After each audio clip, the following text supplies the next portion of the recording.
Hey class, Dr. Church, and I've come into my daughter's room in order to try the camera obscura on kind of a large scale in the room. Now, I've had to do several different things to try to get this to work, so I'm going to explain some of the things I went through, and maybe you'll be going through those things as well. Now, I'm not getting that big, beautiful image like you see in some of those videos, but we are getting an image, and I'll show that to you.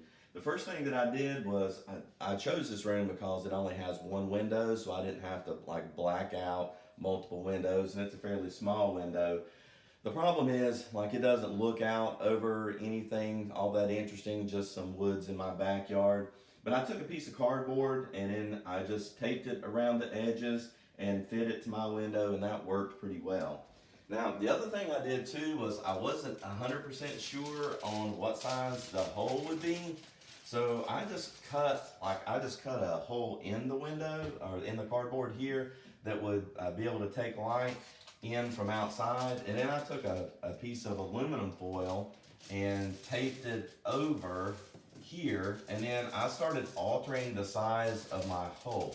So I started with a fairly larger hole, and then I cut a smaller hole. Now, the way I cut my holes in order to sort of get them round was I just folded this over, and then I just cut a semicircle with my scissors, or you could just take something like a pencil and try to punch a hole through or whatever, and then that got my hole. So I started out with a hole about the size of a dime, and then I went with just a little bit smaller hole, and then I can get that kind of flush. I used some painter's tape on there in order to have that like that. So then I just used that as a way. It would be fun to run an experiment where we could vary the size of the hole, because this really is about focus and getting the light just to hit exactly the way we want it.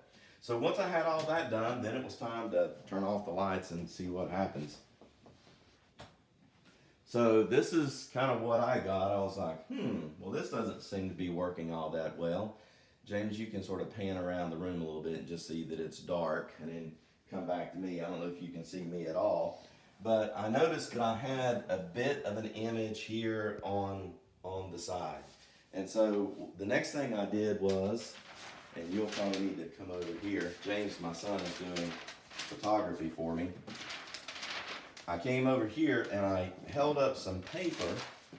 You can get closer if you need to, or just whatever. On this side, I held up some paper and I started to see my image. Now, what I could do then is I'd move my paper to sort of bring it into focus. So now you see here is the corner of, all right, stop.